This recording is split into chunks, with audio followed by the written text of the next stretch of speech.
Hello, and welcome to the library's virtual lecture, How Regenstein Library Ushered in a New Era of Scholarly Distinction, a conversation with Dean Boyer.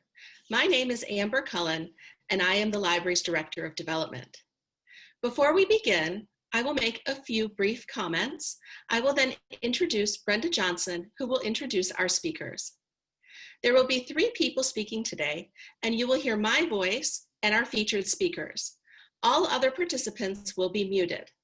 However, we would like you to participate by asking questions. To do that, type a question in the Q&A box at any time during the talk. Please do not use the chat box to enter your questions. If you have issues with audio, you may want to shut down programs running in the background or dial in from your telephone. The presentation will last about 40 minutes, and then we will have time for questions from you. The webinar is being recorded, and we will make it available to you online. On behalf of the University of Chicago Library, thank you all for joining us. And now I'm pleased to welcome Brenda Johnson, University Librarian, to introduce our featured speakers. Thank you very much, Amber, and thank you all for joining us this evening. I'm pleased to welcome you to our first event to commemorate the 50th anniversary of the Regenstein Library. The Regenstein Library was dedicated on October 31st, 1970, and over the last 50 years, the library has contributed and responded to tremendous shifts in the way knowledge is expanded and shared, scholarly disciplines are shaped, students are transformed, and intellectual communities are convened and strengthened. As we mark the 50th anniversary of Regenstein during this academic year, we are planning articles and virtual gatherings that will explore Regenstein's past, present, and future from the perspectives of scholars, students, alumni, and staff. We are thrilled that you have joined us for our opening event, and I cannot think of a better way to begin our celebration of this milestone than with our program tonight. It's now my great pleasure to introduce our speakers. Dean John Boyer is the Martin A. Ryerson Distinguished Service Professor in the Department of History. He was appointed Dean of the College in 1992, and today is a renowned presence at the university. During his time as dean, he has broadened the college curriculum, strengthened its admissions program, enhanced student opportunities to study abroad and gain valuable professional experience, established the Society of Fellows in Liberal Arts, and was involved in the founding of the university's center in Paris. In addition to his role as dean of the college, Dean Boyer is editor of the Journal of Modern History. As a historian, he specializes in the Habsburg Empire and Central Europe in the 19th and 20th centuries. In recognition of his scholarly work, he was awarded the Cross of Honor for Science and Art, First Class, by the Republic of Austria, and is a corresponding member of the Austrian Academy of Sciences. In 2015, Dean Boyer published his book entitled The University of Chicago, A History, which makes him the perfect person to speak with us this evening on the history of the Regenstein Library. Joining Dean Boyer is Anne Robertson, the Claire Dux Swift Distinguished Service Professor of Music and Dean of the Division of the Humanities. Dean Robertson's highly interdisciplinary research is focused on the music of the Middle Ages, with a particular concentration on 15th century sacred polyphony, the 14th century composer Guillaume de Machaut, French medieval liturgical music, ceremony and architecture, and music and mysticism. In recognition of her scholarship, she has been the recipient of many awards. She is the only winner of all 3 book and article prizes of the Medieval Academy of America. She was selected a Fellow of the American Academy of Arts and Sciences in 2008 and a member of the American Philosophical Society in 2015. Dean Robertson received her PhD from Yale in 1984, and she joined the faculty at Chicago that same year. She has been involved in the work of the broader university community and professional organizations throughout her career. In addition to her current role as Dean of Humanities, she has also served as Deputy Provost for Research and Education, Chair of the Music Department, and President of the American Musicological Society. I warmly welcome you both. Dean Boyer, I believe you are going to offer some remarks before your conversation with Dean Robertson. I'll turn it over to you. I want to begin by saying that to talk about the history of our library system, and particularly the history of Regenstein, is a very challenging assignment in 15 to 20 minutes. I do want to acknowledge two of my colleagues who have done important work in the history of our library. The first is Neil Harris, who published a lovely short appreciation of the history of Regenstein in 2006 on the occasion of the planning and opening of the Mansueto Library, and also my colleague Andrew Abbott of the Department of Sociology, who also has an essay on that same issue, I believe, of the Chicago Magazine. But Andy is also a distinguished scholar of the sociology of knowledge and the way in which libraries fit into the broader ecosystem of the generation of modern scholarship. So if you want to know more about libraries or the ecosystem of scholarship, please consult their works. I thought I would do a couple of things today. My theme is really the way in which libraries, and particularly two great libraries, the Harper Library and then Regenstein, have come to play the role not only of important facilities for research and instruction among our faculty and all of our students, but also have come to play the role of symbols, and in the case of Harper Library, actually a monument to the ideals of the university, the values of the university, and in some ways the cultural ecosystem of the university. So I want to talk a little bit about Harper Library to begin with, and then most of my remarks will relate to Regenstein. So to begin with Harper, from which I'm speaking to you today, I'm in my office in Harper Library, filled with appropriately with books. It was dedicated in 1912. Planning for Harper began about a decade earlier in 1902. And the original plan was for a fairly large library to house over 1.5 million books and to seat 700 students.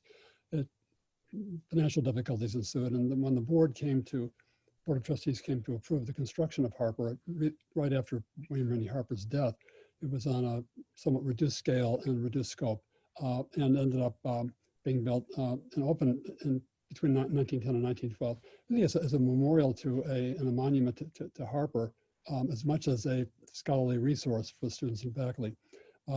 Its memorializing power was extended in the 1920s when, in the great reading room of Harper, there were some 3 stained glass windows that were installed in honor of our third president, Ernest DeWitt Burton. So Harper has this kind of memorializing quality. It's as you enter the first floor on the West Tower, there's this big bronze plaque dedicating the space as really a formal monument to Harper. And then when you go up into the reading room, you see these glass windows as monuments or memorials to Ernest Burton. But Harper was also what I would argue is a symbol of the university's ambitions and its pride in the early days, in the days of the founding of the university. It symbolized the capaciousness and the cosmopolitanism of the early faculty's understanding of the nature of the university. And you can see this in the iconography. The reading room, especially the big reading room, is filled with arms and shields and gargoyles and medieval motifs, with screens with weighty quotations from Francis Bacon and St. Paul. And there was a lot of discussion among the faculty over which symbols of which great European, especially European universities, should go on these, the interior and the exterior, interior spaces and exterior facades of the university. They wanted a symbol of the University of Vienna, and they got confused, and so they ended up putting the Habsburg double eagle, where they were the only building in North America that I know of that has a symbol of the Habsburg Empire on the facade of our building by mistake. A memorial to Harper, but it was also a kind of living expression of the ambition, and also I would say the need to prove and to assert that we were a great university on the European model. And if you think of the way in which the University of Berlin is cited on the Linden, or the University of Vienna on the Great Ringstrasse, and our university, our library is cited on the Midway on these great boulevards, these very imposing facades. It's as if what the early faculty wanted to communicate was that we too are a great university in the European model. We have borrowed extensively from the German model. We've made it our own, and we're very successful. We want the world to understand how successful we've been. So this was, I would not call it a defensive strategy, but it was a way of exercising to expressing our own distinction, but in light of other people's distinctions. And I think Regenstein is a very different kind of building in that sense, and I'll come to that in a minute. When Harper opened, it was touted to be a state-of-the-art building. It was big, and it was the interior spaces are extraordinary. They're still extraordinary today. Soon after it opened, that it was highly inadequate for a couple of reasons. First of all, enrollments and grew between 1912 and 1923. The population of the university, student population, almost doubled. Instructional staff, faculty, staff grew also significantly. It was clear that the scaled down version of the general library that the founders had built in honor of William Rainey Harper in 1906 was singularly inadequate. Below ground, there was little ventilation. Instead of 700 seats, there was only 288 seats, overcrowding, students sitting in staircases to study. The lighting in the main reading room was inadequate. In some ways, it still is for reading purposes. No faculty carrels or studies as you had in Widener Library in Harvard. And the public catalog room was too small. There were a whole series of problems. Faculty committee, a commission was appointed to study the problem, and they recommended either creating a new general library. This is in the mid-1920s. They just had opened Harper, but they were conceiving of the need for a new general library, or as an alternative, further development of departmental libraries and kind of ancillary facilities.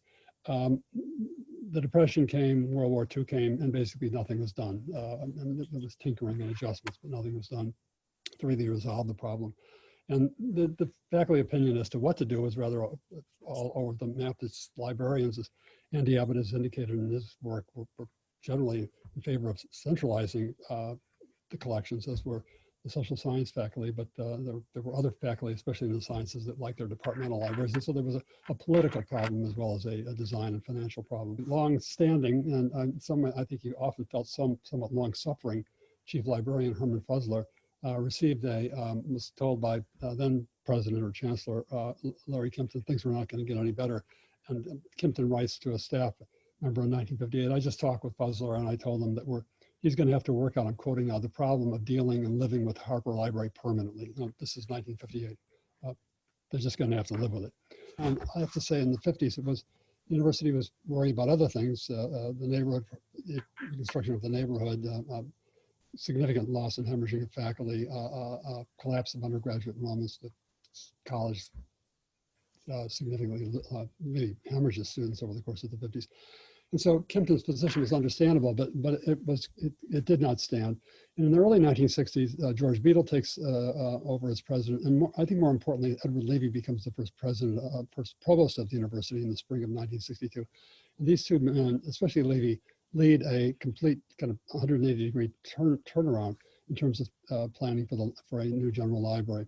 In 1962, Levy summons a meeting of the deans. One of his first meetings as the new provost, and basically says, this is a very high priority for me. We have to do something. The board convenes in the fall of 1962 and basically agrees. A committee is established, chaired by Levy, to begin to work to plan a new library. A decision is taken to hire Skidmore, Owings and Merrill and Walter Netsch in 1963. They designate Stagfield as the new location as opposed to somewhere in the central quadrangles that had been discussed before. And so they're ready really by 64 to go forward, but they don't have a gift. And finally, to pay for all of this, they have visits by outside librarians, they have testimonies, they vetted the problem up and down. But finally, in October of 1965, a major donor, the Regenstein family, the Regenstein Foundation, is identified, and they proudly announce on October 25th, 1965, they have a $10 million gift to go forward to construct this extraordinary building. It opens in 1970, 575,000 square feet, 5 stories above ground, 2 stories below ground. Those of you who studied in A level, you know, the first of the two basements. It's supposed to hold 3 million books, seat not 288 people as Harper did, but 2,400 people. A building that is notable not only for its massivity and the kind of speaking architecture of its design, but also because it becomes to be maybe a symbol of so many other things that are important to symbolize the university's history at this point in time. I'll come back to that in just a minute. So who did this? In some ways, the Regenstein comes to be built because of 4 actors, individual and collective. The first is Herman Fuzzler, who was the librarian of the university, the director of the library since 1948 to 1971, an extraordinary man, very dedicated and very, I would say, not only earnest and dogged, but persistent in a very enlightened way, planner. And in some ways, Regenstein, the design of Regenstein is Fuzzler's. This is Fuzzler's library in that sense. He wanted a great functional flexibility, separate the reading areas from the stacks, different kinds of seating arrangements, some more private than others, compact storage on the lower levels, and to create a large but dignified and comfortable building that would be technologically progressive, that could change over time as the science of acquisition and the science of library research changed as well.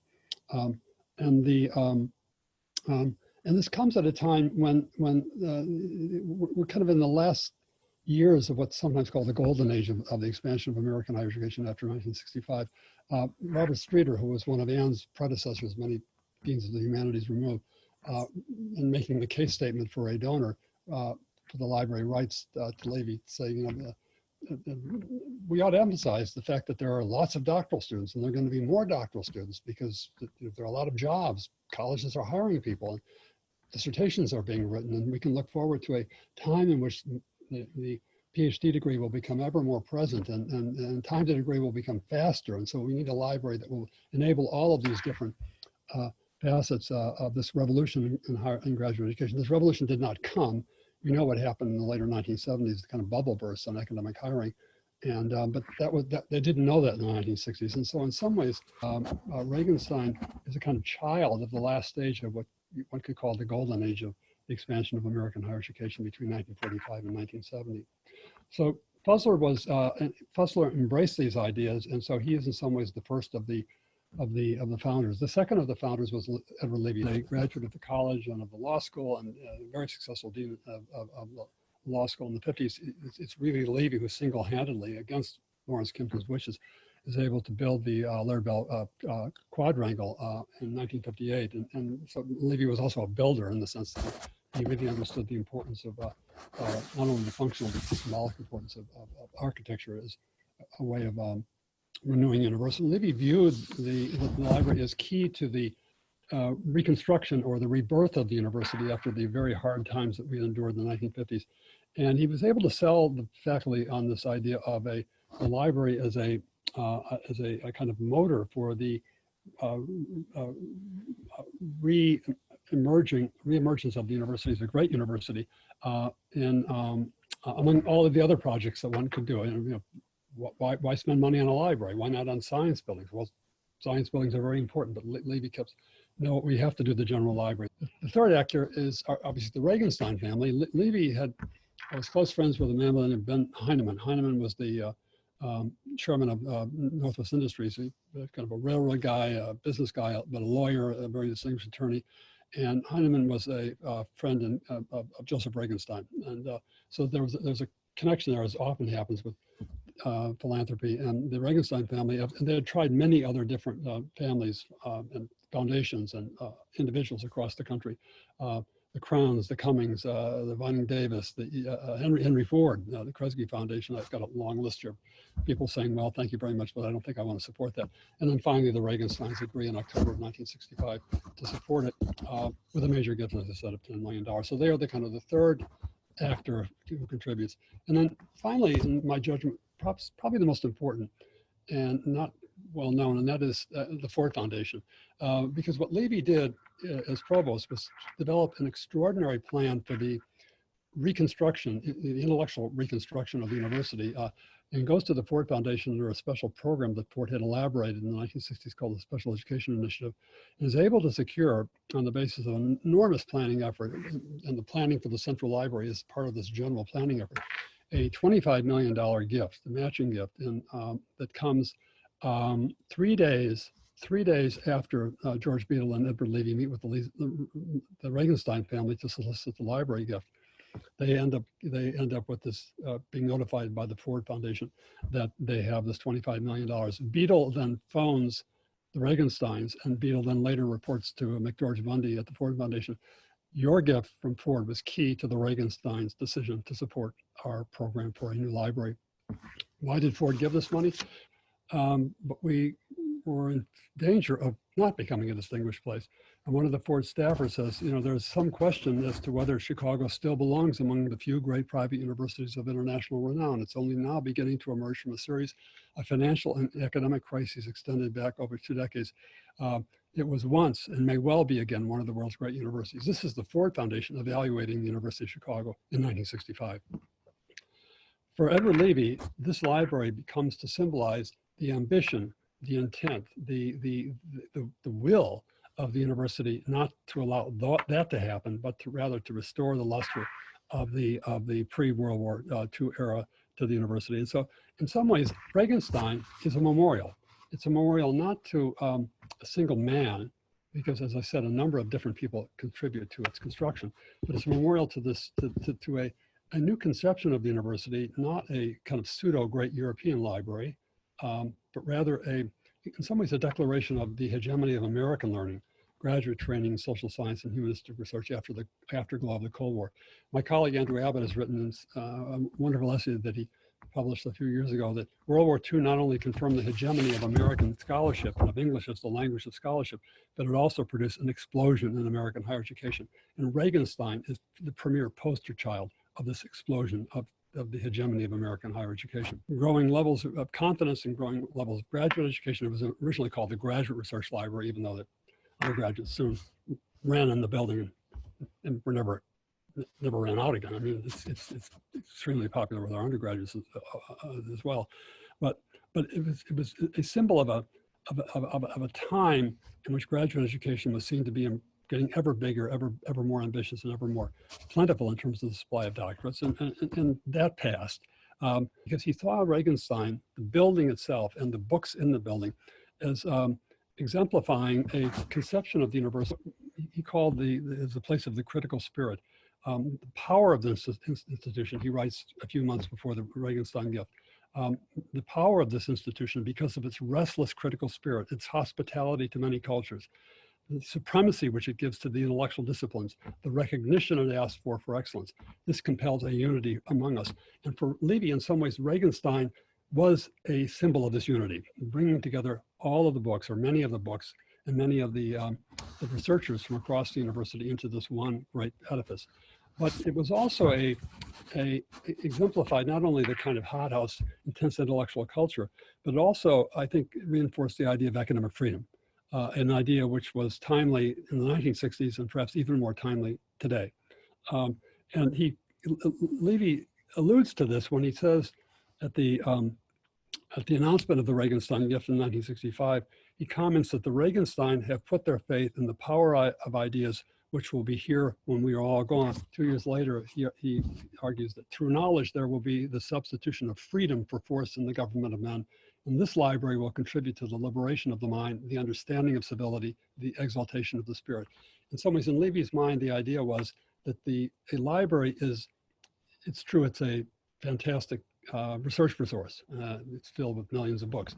And that is to say that if one has a large library filled with books that people can read, they have to have the freedom to read those books and to use those books and to write the scholarly work that comes from those kinds of inquiries. And that in turn, that will enable people to be free, ever freer and ever more dignified and ever more thoughtful and informed by the critical spirit. It's an extraordinary place. It's a place that has given birth to decades of fine scholarly work among the students, graduate students, faculty, postdocs. But it does also have this quality of saying, telling, speaking who we are. it is a building that speaks. It is a building that it was meant, at least by the men and the women who built it, to exemplify the unique, and I would say the special identity and the ideals of the university. And I think that makes it all the more powerful, and all the more we should be all the more grateful that all of these folks had the wisdom and the courage and the persistence to actually make it happen. Thank you very much. Thank you so much, John. John has spoken eloquently about the symbolism of Regenstein Library, and I want to add another plank to that symbolism. It's a symbol of the conception of the disciplines, a new conception of the disciplines. Regenstein houses books in humanities and social sciences, divinity, business, and area studies. And its interdisciplinary nature was right from the start crucial to its conception and working out of the building itself.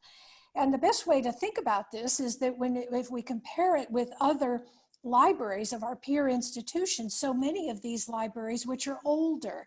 Think of Widener Library, which is built actually just after the sinking of the Titanic. It's named for its namesake, perished on the Titanic.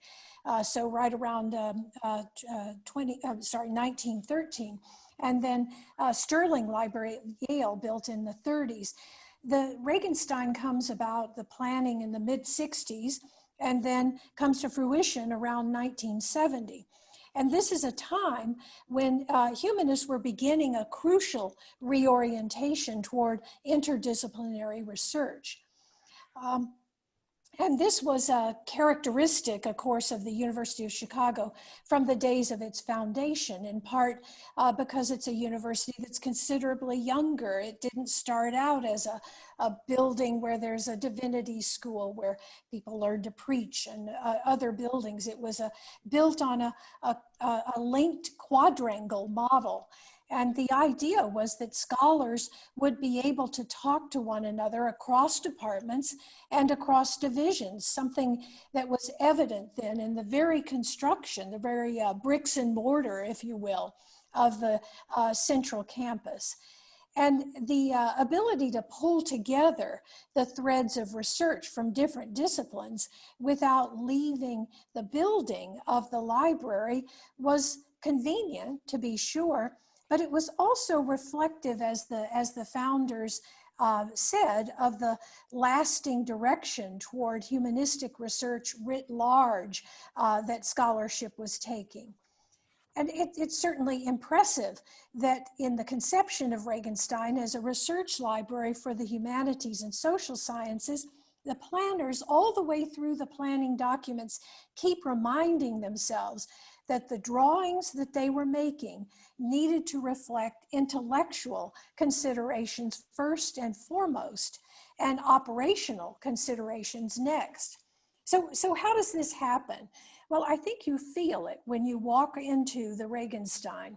The space is capacious, it's flexible, it's modular, it's able to be redrawn as it has been many times, both in the planning and in the actual working out of the library. When the library school was closed, that whole area was repurposed for the Franke Institute.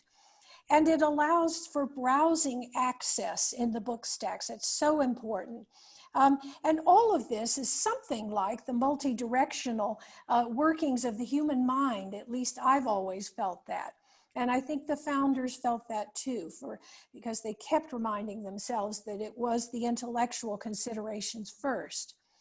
And these features also loom larger even than the placement of Regenstein in the center of the campus. That placement was certainly convenient, and that's what everyone says about it. Well, they put it in the center of the campus so that everyone could get there. But because of this special nature of the way in which the library sort of mirrors the working of the mind, it's not only centrally located, it's a magnet. It draws you in. Once you've been in there, you want to go back again and stay and work there.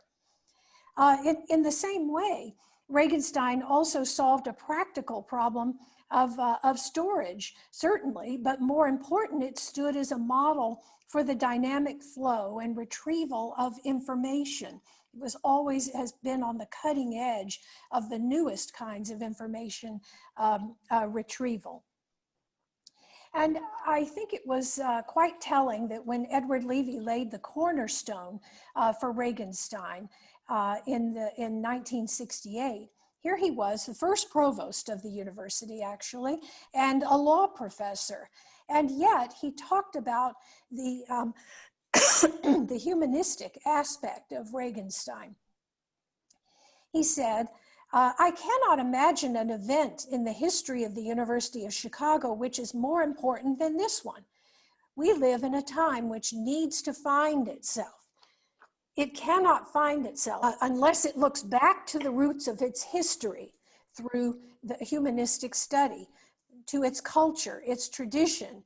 And it is this library which will represent and make available that culture and the tradition. And I think that was quite a remarkable statement for Edward, who was a very perceptive person, certainly, but he really seemed to get it, to understand what had come together and made almost explosive in this amazing new building.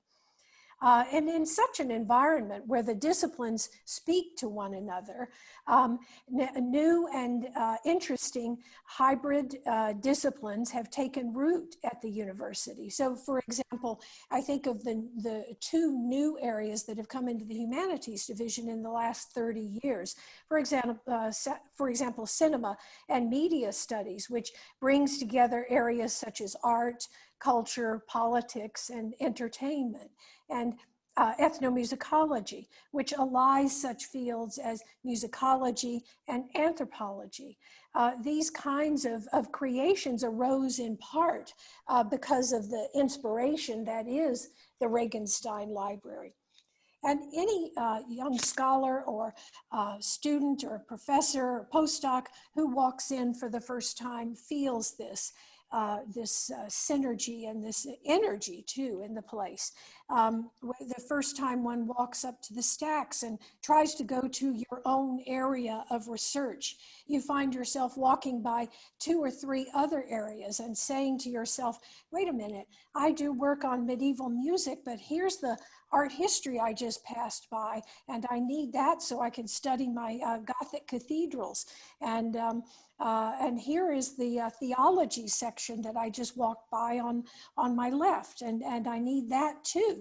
And it's so inspiring and something that I think we've all come to appreciate and hopefully never take for granted. So I wanted to say that about the humanities aspect of it, and the humanities and social sciences aspect of the building. And I wonder, John, if you have felt that in your work as a historian, what kinds of things have occurred to you in that building? Now, I'm sure we all have wonderful. I'm not sure they're war stories, but they're research stories of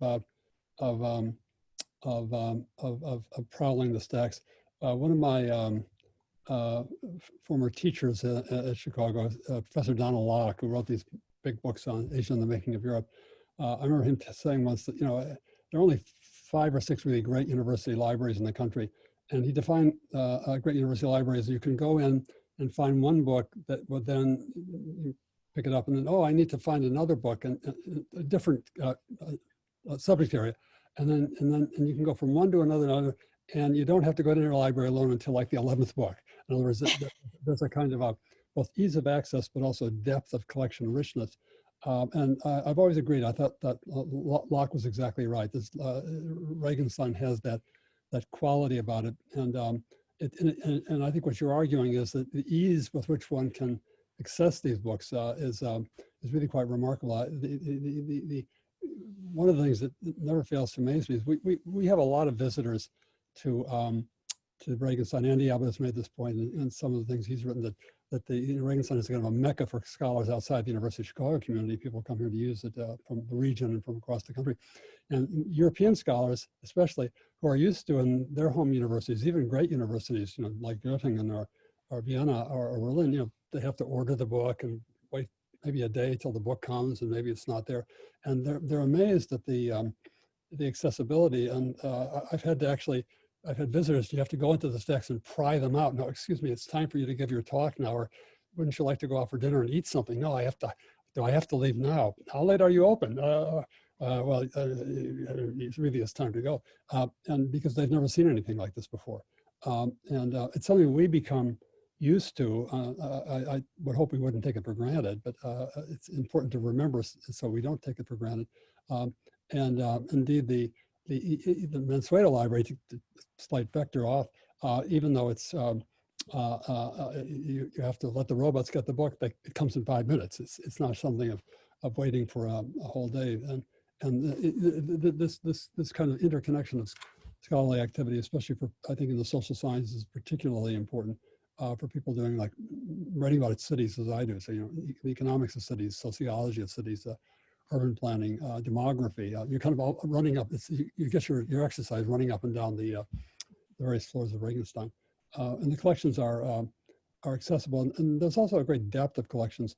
I think one of the things that makes a library great in Europe or America is the continual replenishment of areas of scholarship, perhaps generated by individual faculty, and then the faculty over time collect books and then they donate them to the library. And there are many stories that Brenda could tell of very generous faculty members who, enamored of Regenstein, have helped to collect the collections that have gone into Regenstein and subsequently into some of the other areas.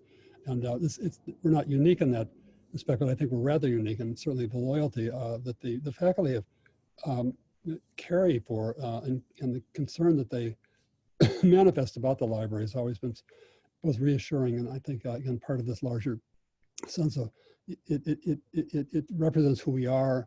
It tells us and reminds us who we are. Great presidents like Levy and Hannah Gray, who's been an extraordinary supporter of the library during her presidency. I mean, their support were reflecting the support that the faculty wanted given to the library. Yes, you mentioned Mansueto Library, and I think that there too is another difference between Regenstein and other libraries, because as all of these libraries began to reach their capacity, the decision had to be made: do we go off campus somewhere and have trucks bring the books?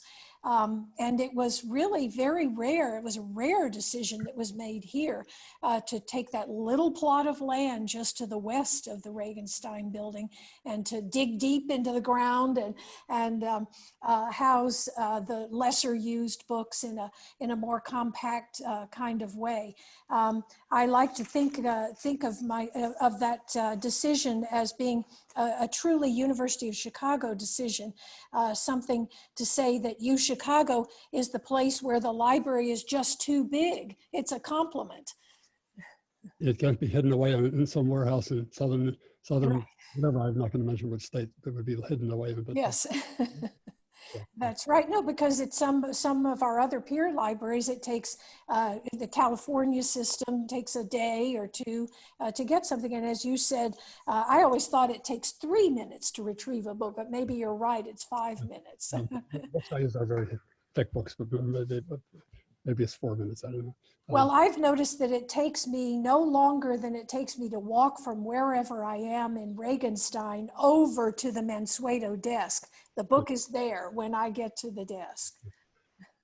I should also say, just to put in a plug for the place where I encamped for several years in order to write the history of the university book that I did. One of the, I think, the brilliant things that they did was to have the special collections of the university archives built as part of the collection. Bob Rosenthal, who was a much beloved and sorely missed leader of that effort, and now Dan Meyer and his colleagues, they do a wonderful job. The archives of the university are really an archive of American higher education, and in some ways an archive of American civilization. They have a depth and richness that is really unparalleled. And again, the accessibility and I would not say comfort, but the ease of use to be able to use these archives is really quite extraordinary. And I've worked in other American library using their special collections.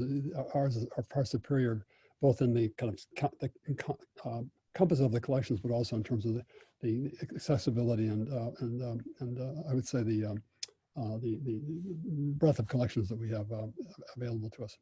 Yes, that's certainly true. And again, another stroke of genius, I think, having special collections in the building of the Regenstein, which is something that our peer institutions tend not to do. They tend to have separate libraries. But how many times have I been looking at something like a manuscript of St. Augustine and then just run up to the stacks to bring down a translation or some later edition of it. It's I suppose we should be held to writing more books because it is so convenient. Yeah, well, that's probably a subject of a different lecture. It's faculty productivity. Yes, I do. I just wanted to underscore as Anne well knows, as a distinguished leader, I mean, to get the faculty of the university degree on anything is a challenging proposition, and which is as it should be, I would say. But I was really impressed, if you look at the record in the 60s, at the cohesiveness of the university, of the faculty, that this has to happen, and in some ways it was if we could do the great library, that would be like that would break the logjam. That would open up all kinds of other possibilities. Gail Johnson, who was a distinguished economist and chairman of Econ and dean of the social sciences and the provost, writes that again they were soliciting, please tell us what we can do to make a case statement for our donors. He says that this massive and imaginative solution will convince the faculty of this university that we have the will and imagination to be one of the world's outstanding universities. I mean, this is 1965.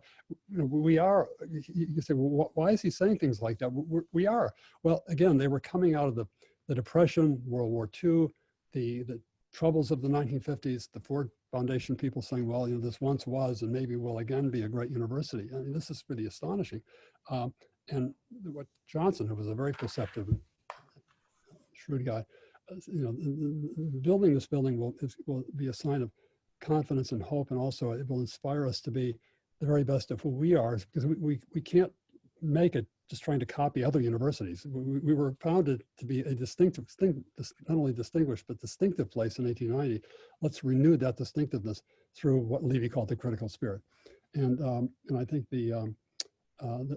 what they accomplished was really quite extraordinary. And we should not take that for granted, just as we shouldn't take for granted the design of Regenstein and it's all of its rational and accessible utility functions. So I think we're at the hour now where I think, Brenda, if they told us at 7:45 the questions would be. Okay, great. Thank you so much, Dean Boyer and Dean Robertson. That was fascinating and inspirational to me. I learned things that I didn't know. So thank you both so very much. So it is at that point where we'll be taking questions. And as a reminder, we ask that you put them in the Q&A box. We already have some queued up, so I'll get to them quickly. But I thought I might start with a question that actually came in prior to the lecture. And I might take this one because they really were asking sort of numerical questions. They were asking how the library has changed over the 50 years, thinking about how many people entered the building, how many circulations and that kind of thing. So let me respond by saying I don't think we can quite answer this question. The way things are counted, have changed over time. But I think I might be able to give you a sense for the person who submitted this question. In the year 1970, when Regenstein opened, we circulated about 733,000 print, obviously at that point, books and other materials. This past year, to give you a comparison, it was about 175,000 print volumes that circulated, obviously much less, but that's not the whole story. We have changed, and during that same year, this past year, there were 1.1 million uses of electronic books, and there were 6.2 million electronic articles that were delivered to scholars. And again, that doesn't tell the whole story either, because some people assume, well, that if everybody's getting everything electronic, you know, they're not coming into the Regenstein or into our libraries. Well, again, not true. This past year, we had 1.3 million visits to the Regenstein Library. And of course, almost 2 million visits to our website, and many hundreds of thousands, close to 800,000 visits to our library catalog. So the library is being used differently, in part because scholarship is different, and a lot of, many journals are only available in electronic format these days. But as John mentioned in his comments, undergraduates are very heavy users of the Regenstein Library in particular. Just in the last year or so, we were asked to submit some data for our peers around the country. They were trying to get a sense of how many undergrads typically use the library. And so since we have gate counts and we can tell who comes in, we were able to determine in a 2-month or 2-week stretch in the month of October, some 96% of college students came into the Regenstein. On average, at least a dozen times, some hundreds of times. So when I reported that data back to my colleagues across the country who were collecting this, they really didn't think it was accurate. They couldn't believe it, because this is not typical. This is not what's true at other institutions. So the Regenstein is still being used very heavily, yes, in different ways, because publication, scholarship is also being produced in different ways. So anyway, I just thought I would take that question first, but there are lots of other questions. So let me, some of them are related, so I might try to combine some of these. A couple of people are asking how the architectural design of the Regenstein Library was decided, and does it hold any special symbolic meaning? And another person was asking whether the Graduate Library School contributed in any way to the plan. So John, I don't know if you would know that. I think, I mean, Herman Fuzzler, he wasn't the Graduate Library School. He becomes the Dean of the Graduate Library School. I think after he steps down as Director of the Libraries, and he was a prominent faculty member. So in some ways, to the extent that Fuzzler had and all of his theoretical approaches, he was a very thoughtful and theoretical guy. I guess one could argue that the school contributed. It may have been in other ways as well. I'm not an expert in architecture, but one of the things that I've always liked about Regenstein, I've admired about it, it's such a huge building, and they had the problem. How do you put a building of 575,000 square feet, 3 million books, on a admittedly a former football field, and not use up the whole of the football field? Football fields are not that big, and they did it by having these different slipped segments that are kind of misaligned or staggered. They also did it by having a kind of breaking up the perimeter of the building, so it's not just a kind of uniform facade, and also by the kind of, so it's a building that is both regular and irregular in its patterning, and I think that creates a sense of that it's a big building, but but also in some ways a series of smaller buildings. It's not like the library buildings next to Northwestern, separate towers, but it's both which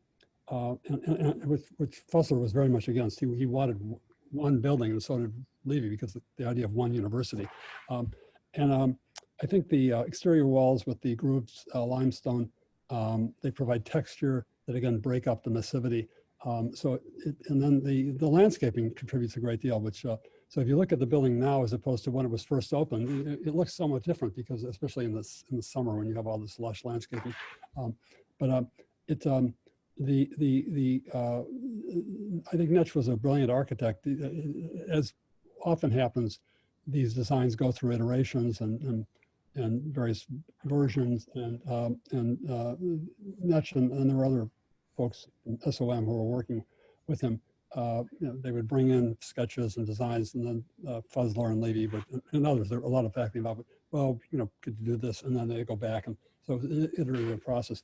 And I think at the end, people were very pleased with that they'd gotten this huge structure that looked both dignified, but also did not kind of overwhelm the site. And that was something of a work of art. But I use the idea of speaking architecture. This was a building that was supposed to speak about the unity of the university. And this was an idea from Harper's time that Levy kind of took up during his presidency. We are one university. And Regenstein had to have an architectural wholeness to it, because that's really what Levy wanted in terms of its monumental symbolism. Yeah, I also would add, as someone who works on music in Gothic cathedrals, I think I remember that the architectural style is called brutalist Gothic style because of the sort of positive and negative, wall window function. And it has, if you look at the whole building, you can sort of get a sense of that. Yeah. And here's a question. I think you sort of answered pieces of this, but I'd really like to read it to you and, see if you have, more to say here. It says, I wonder if you could say more about the importance of Herman Fuzzler in this story. You've done some of that already. It is instructive to compare the 3 Chicago academic libraries that Walter Netsch designed, UIC, Northwestern, and Regenstein. Dean Robertson well characterized the way that the design of Regenstein, the ease with which one can move between fields while staying in stacks, supports and inspires interdisciplinary research. As a student at the Graduate Library School around 1980, I heard that the design of Regenstein was the product of Herman Fuzzler's wrangling Netsch into a design that actually supported the intellectual mission of an academic library. It's easy to downplay the place of the Graduate Library School in this story, as it's long gone, but Herman Fuzzler taught an important course in academic libraries, and his insights are why we have this great library. So I don't know if either one of you want to add anything more there? Could I just add quickly that I guess, John, this would have had to be before Fuzzler was the head of the library school. Don Swanson, a physicist, was brought in to be dean of the library school, I think in early 1960s. And here he was, a physicist, but his specialty was systems analysis and data control. And he was exactly what was needed to sort of address the information crisis that was brewing at the time. There were, after all, Sperry UNIVAC computers in the world by that time. And it was clear that things like this were going to be coming into the library. So there's that aspect of the library school. It played a very important role in those days. Thank you, Ann. In the archives, which are quite rich, and I can't say that I've read all of Herman Fuzzler's memos. There are many memos. He was a man given to writing long memos, and I think it was part of his strategy of persistence and more persistence. And against, there were many other issues facing the university in the late 40s and 50s, other than building a general library. He felt that they should prioritize that. But in the end, his patience and his persistence bore the fruits of victory. And Bob Rosenthal always said, this is Herman's library. And I fully agree with that in terms of the design, the way in which it fits together. I think was very much Herman Fuzzler's idea, and how much he had to persuade Netsch to do this or not. I mean, there are always tensions between architects and clients, and it's part of the fascinating process of building great buildings. It's usually there's some compromise, but you don't want the compromises to go too far in terms of damaging either what you're trying to accomplish in terms of mission or the beauty of the building. This is a wonderful building in terms of the idea of the university.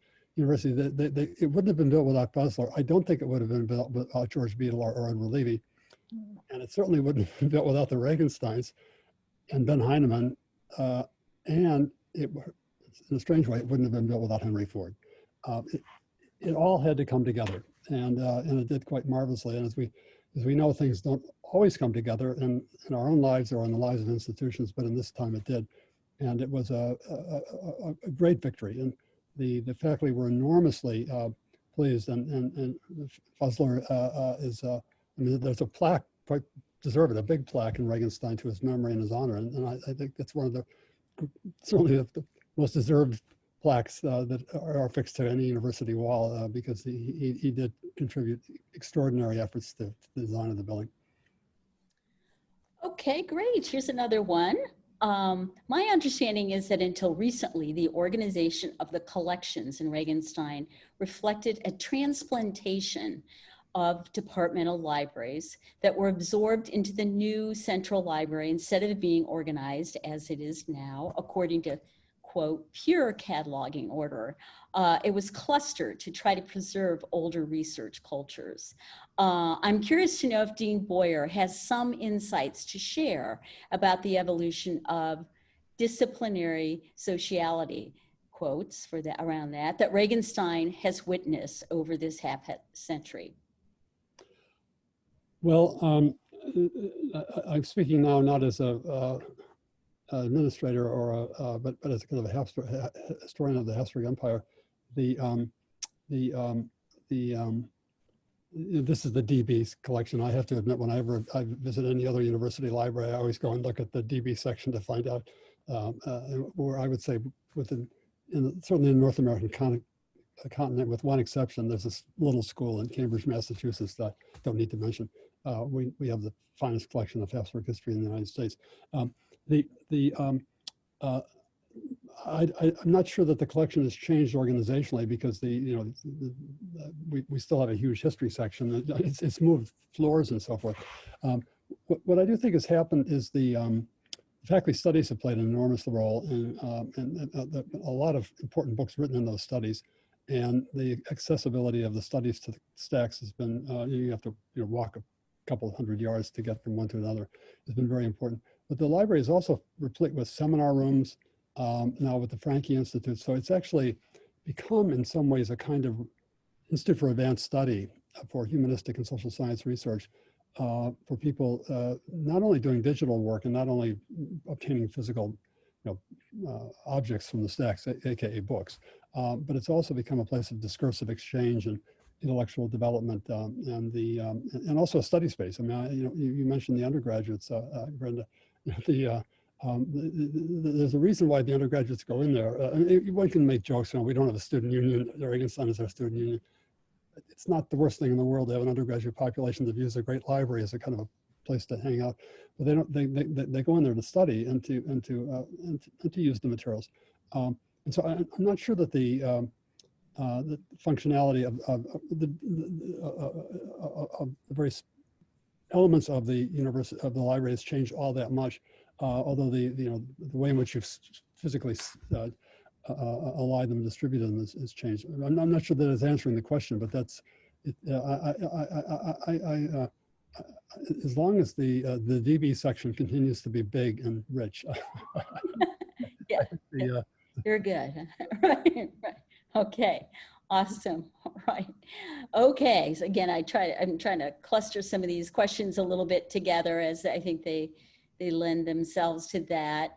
There are people who are thanking you for honoring Herman Fuzzler, who is a great teacher and leader within the university. Let's see here. A question I think you've answered, but asking about how 2 world wars and European American scholarship affect the Regenstein's mission and ideals it represents, and what ideals does the Regenstein represent? Yeah. Well, maybe I'll take a crack at that, and then Anne will probably want to answer from her perspective from musicology. I've made the argument in my book, and I think Andy Abbott has made it in some of the things he's written, that the university was deeply dependent upon European models and European bibliographic models. Indeed, Andy has argued at the beginning of the 20th century, and how you did research, and I think he points out in one of the things he wrote that librarians were expected to be able to read French and German because most of the materials that people would want to know about were in those languages. And in some ways that begins to change after World War I because of the havoc that the World War I, not to mention the 30s, wrecks on the German universities, which were the field leaders at the time.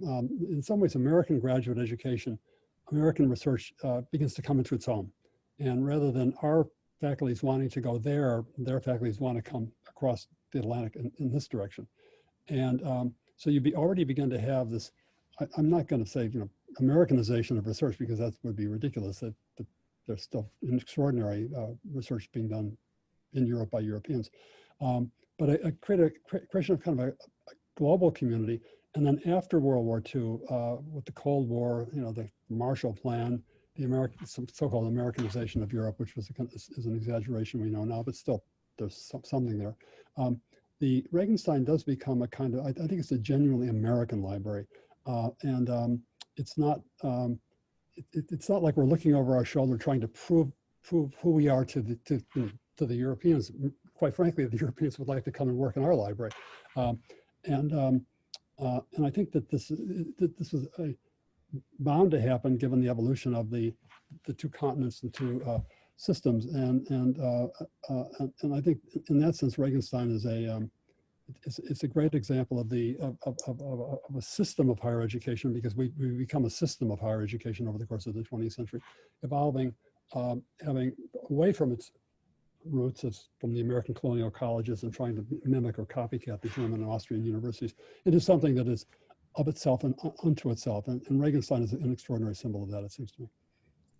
And I would simply add that, of course, the influence of German scholars immigrating before and after the war is decisive for all American universities, but we can name prominent German scholars in every department at the University of Chicago. Edward Lewinsky in the music department, for example, Hannah Gray's father, who went to Yale too, and they brought with them the very rigorous methods of biography, of source orientation, of source studies, paleography, and really gave a richness and a depth and a legitimacy to many fields that were just burgeoning, were just beginning to bloom in American universities. Now, what the American universities, I think, have done a little differently starting, let's say, in the 80s, is to branch off into more critical kinds of models. And whereas you still, if you want a great paleographer, you're still going to turn most often to Europe to find one. So that's where the way in which the two traditions have diverged, I would say. I think there's important thread that I'm seeing here, and that sort of comes down to there's been a lot of discussion about the collections in the Regenstein Library, but really not recognition of the staff and the skilled and interpretive staff, as one person said, reference bibliographers, etc. And this person noting that there seems to have been a gradual disappearance of the number of staff in the library. So hoping that we might acknowledge the great expertise and staffing that are in the library, but also John or Ann, you want to speak to that as well? Because I agree that we should not only be speaking about the collections, for sure. Yeah. No, I certainly agree. When I came to the university in 1984, when you walked through the turnstiles into Regenstein, what you saw is a whole room full of card catalogs. And those were maintained by several people, and each card was typed individually and handwritten. Some of the older ones were handwritten, and they were taken in, taken out. The drawers had to be cleaned and ordered quite often. And then that was all swept away in the late 80s, early 90s. And there's still obviously much work that has to be done with an electronic catalog, but it's a different, a shift of the kind of staff and what they do. John, I'm sure you can think of other examples too. Well, I mean, I not going to make anybody's ears burn or embarrass them, but no, I will. I think the staff of our Special Collections Research Center is probably among the best or the best in the country in terms of university archives. I mean, running an archive and running a library are parallel, and it's quite wonderful that we have them together. But you cannot have a highly sophisticated and highly useful archive without having really highly qualified archivists, digitization notwithstanding. And I certainly the book that I wrote, and I'm sure many of my colleagues who have done histories, working on history of universities or University of Chicago or other universities would acknowledge that the talented and highly expert staff are absolutely critical to the functionality of the operations and also the management of the archives. I think it's there are always going to be every faculty member would like to probably have this or that. I mean, those of us who are kind of aficionados of collection development, let's buy more books on 17th century French musicology as opposed to more of this and that. And so I think the job of a library staff member, and I'm not sure that's changed over the course of the 20th century, you have to have a little bit of kind of a Mitternickian diplomatic politesse there to be able to say, well, we can do this and maybe next year and that and so forth. Because great collections are built over time. They're not built in an instant. They shouldn't be built in an instant. And I think our library's always had a very fine staff and very, very, very attentive to and responsive to the needs of the faculty who are working on books, because that's what we should be doing. We should be writing books. And we don't need every book in the world, but we need the books that we do need, and whether they're electronic now or in person. And I've always found the staff to be very responsive to helping us. I want to say one more thing about Herman Fuzzler, by the way. Fuzzler was one of the architects of the Center for Research Libraries. It was it used to be called over in Cottage Grove, the Midwest Library Center. I forget the exact name. This was a collaborative project of storage and retrieval where a lot, big 10 universities, including Chicago at that point, and then many of the Ivies would deposit materials that were not unimportant, but not frequently used. And it became then took on other functionalities. And this was an idea of making the whole system more efficient by sharing resources, so that not everybody had to buy every book or every European newspaper or every expensive set of German microfilms of captured German war documents. Fuzzler was one of the leaders of that development. At that point, again, that was a very far-sighted. Today we could say, well, of course you should have collaboration. Why not? That was a talk and a walk that one had to make quite deliberately and carefully back in the 50s and 60s, and he did it. And he wasn't the only person behind that effort, but I think he was very instrumental in the development of that institution. And I wasn't here when Fuzzler was here, so John is the expert there, but I did have the great pleasure and honor of working with Marty Runkle and Judy Nadler, and now Brenda. These are leaders par excellence, people who not only understand how collections should work, but who are able to get people. The library has a massive staff. I don't know what the total number is, Brenda, but it's a real leadership challenge. It's not just an expertise in collecting books, and so I really want to make note of these people who have done so much for the library in the 4 decades since Herman Fuzzler. Thank you. Somebody was asking that question, asking if you might want to discuss contributions of a Judy Nadler or Marty Runkle, both of whom had done, had long careers at the University of Chicago, and, were here because of them. So I don't know, John, you want to add to that? Yeah, no, they were both formidable figures, and I would say personalities to be reckoned with, and I mean that with a great deal of high compliment. But in their own way, very dedicated to building the collections, managing this complex operation, but also very connected with and respectful of faculty needs and student needs, and I think understanding that a great institution like a university, a great library, has to change. It's going to change over time. Either you changes in ways that are intelligent and work for you, or changes in ways that you perhaps become unhappy with. And I think we've been very blessed by having a strong continuity of effective leadership. Thank you for that. A question that also, maybe it might be our last one because we have more questions in the Q&A that we're going to be able to cover. But someone was asking about, and I think you've both touched on pieces of this, but maybe this would be a good way to sort of wrap things up, asking how the Regenstein pioneered innovation in the realm of university libraries and research, and then also, again, answered this somewhat, but what about the Regenstein has made it a focal point for students throughout its 50 years? Yeah, let me take a crack and then Anne should.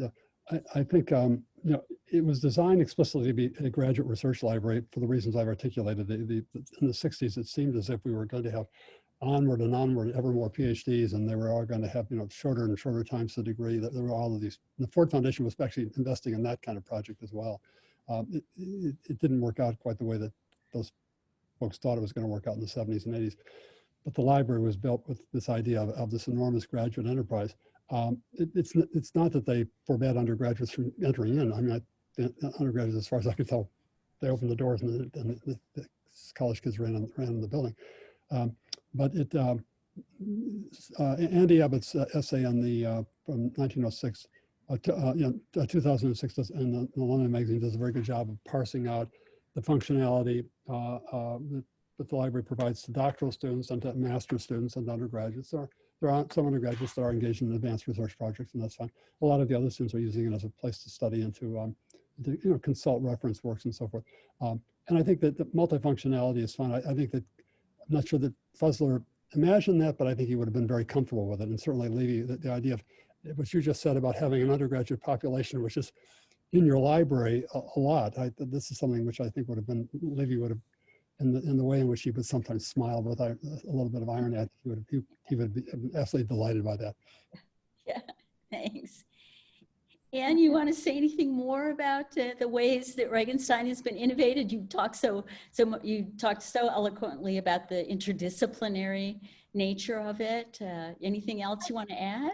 Well, I think I simply can dovetail on what John was saying about the attractiveness of the space. The undergrads don't have to work there, at least for the first half of my career at the university. Many undergrads, some population of undergrads used to hang out in Harper Library, what was left of it then. And but I've noticed more and more that they're again drawn in sort of magnet-like fashion to the Regenstein, and especially with the addition of Mansueto. And I think it has something to do, I mentioned that it's a brutalist Gothic. Well, the innovation of the Gothic was the light that came into the cathedrals through the great stained glass windows, and this innovation over the Carolingian architecture, Romanesque architecture. And Regenstein has that quality. And so does Mansueto with that dome, that glass dome. In fact, I remember at the Anthony Grafton gave a wonderful address for the dedication of Mansueto, and he talked about that dome and how many people were trying to, I don't know, smush the snow or something like that. It was great. It was really wonderful.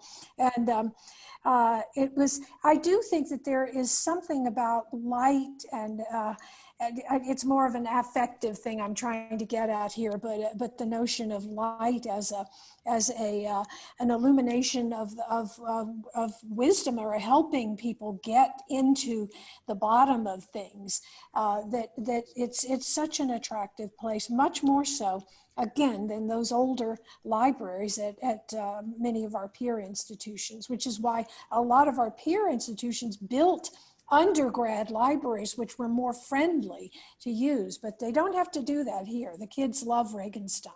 Yep, that's for sure.